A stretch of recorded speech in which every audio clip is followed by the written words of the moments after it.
शिक्षण प्रसारक मंडळ संचलित लोकमान्य गुरुकुल. Welcome children in this tutorial of General Science of Standard 7. This is lesson number 4, Nutrition in Living Organisms, and this is video number 2.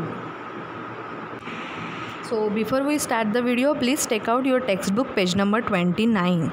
In previous video we have studied what is autotrophic nutrition, what is heterotrophic nutrition, what is the process of photosynthesis, and after that the nutrition, symbiotic nutrition. Okay, so now we will move to further.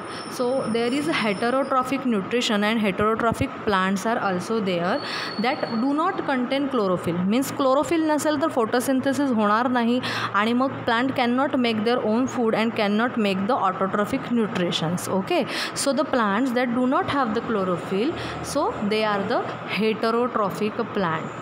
Right, the plants that grow on the body of another plants to obtain the food are called as a parasitic plant. For example, Cuscuta, Loranthus, म्हणजे ज्या प्लांट्समध्ये chlorophyll नाही आहे मग ते स्वतःचं food कसं करणार, बरोबर की नाही, मग ते दुसऱ्या झाडावर फूडसाठी डिपेंड असतं.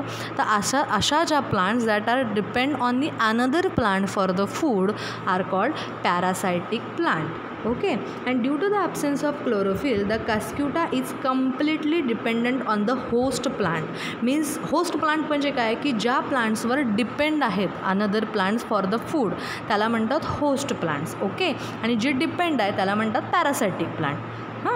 Hence it is said to be completely parasitic plant. You must have also noticed Loranthus that grows on the trees. तुम्ही बऱ्याच वेळा बघितलं असेल बघा, एका झाडावरनं दुसरं झाड असं बाहेर आलेलं असतं. So this is the heterotrophic nutrition, heterotrophic plants. Okay, that do not have the chlorophyll, so they can not make their own food and hence they are depending on the another plant for their food. So the plant on which they depend for the food are called host plant, and the plant which is depending on that host plant is called parasitic plant. Right. आता insectivorous plant हे काहीतरी नवीन अजून एक terminology आली आहे. म्हणजेच काय की some plants feed upon insects to obtain nutrients. These are insectivorous plants that generally grow in soil or water which is deficient in nitrogen compound. The plant body of the Drosera brahmani has a flower like appearance. म्हणजे flower like appearance असतं, तुम्ही डायग्राममध्ये सुद्धा बघू शकता. आणि साधारणपणे ह्या प्लांट अशाच ठिकाणी ग्रो होतात अशा वॉटरमध्ये और प्लांटमध्ये which is actually nitrogen deficient. आणि मग काय होतं, its leaves are attractively pink or red in color with the hairs at the margin, so that sticky substance असतं, त्यामुळे पटकन इन्सेक्ट अट्रॅक्ट केले जातात आणि त्याच्यावरनं त्या फीड होतात. म्हणजे ज्या इन्सेक्टवर फीड होतात त्याला म्हणतात insectivorous plants. Okay, so next आपण बघू शकतो की saprophytic plants, the plants which obtain the food from the dead and decaying body of the other organism are called saprophytic. आत्ता पहिल्यांदा आपण काय बघितलं होतं की सिम्बायोटिक न्यूट्रिशन बघितलं होतं. राईट. सेकंड आपण काय बघितलं, heterotrophic plants in which we have studied the host plants and the parasitic plants. After that insectivorous plants, that is plants depend for the nutrition on the insects. Okay, so this is the insectivorous plant. Next one we will see the saprophytic plants. The saprophytic plants that obtain the food from the dead organisms or decaying organisms, म्हणजे ज्यांचं decomposition होतं आहे अशा ऑर्गॅनिझम्सपासनं, अशा बॉडीजपासनं plants food बनवतात, त्याला म्हणतात saprophytic plants.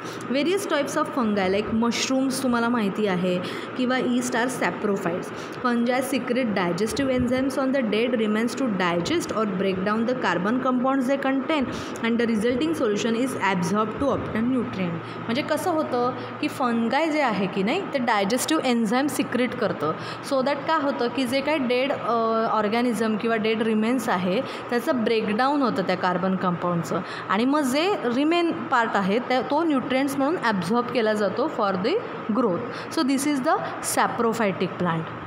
Getting it. After that we are studying. आता नाऊ इथे त्यांनी दिलेलं आहे की food get spoiled due to some fungi, right. तुम्हाला माहिती आहे की अन्नपदार्थ खराब होतात ह्या ग्रोथमुळे.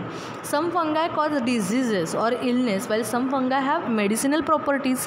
काही फंगायला मेडिसिनल प्रॉपर्टीजसुद्धा आहे, काही मात्र स्पॉईल करतात फूड आणि त्याच्यामुळे इलनेससुद्धा येतो. Yeast and some mushrooms are useful. You know mushroom जे आहे ते आपण भाजी म्हणूनसुद्धा आपण भरपूर वेळा वापरतो मशरूमची भाजी. आणि ईस्ट कशासाठी वापरतात सांगा बघू. फर्मेंटेशन प्रोसेससाठी वापरलं जातं ईस्ट फॉर मेकिंग ब्रेड्स वगैरे. Mushrooms are rich source of iron and vitamins. So these are some आपण म्हणू शकतो fungi that are useful for our food also. किंवा इतर मेडिसिनल प्रॉपर्टीजसुद्धा फंगायच्या असतातच, पण काही फंगाय मात्र इलनेससुद्धा देतात. ओके. मग आता role of nutrients and effect of their deficiency in the plant.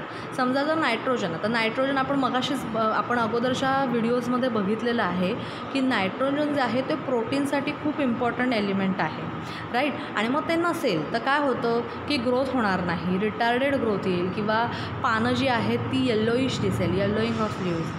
Phosphorus जो आहे that are useful for the conversion of light energy into chemical energy. That means in the process of photosynthesis in which the light energy is converted into chemical energy.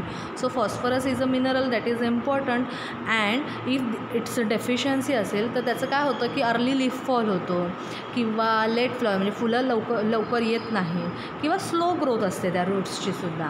Potassium necessary for metabolic activities आणि if it is not there present or it is deficient then weak stem असतो, wilting of leaves होतं, failure to produce carbohydrates होतं.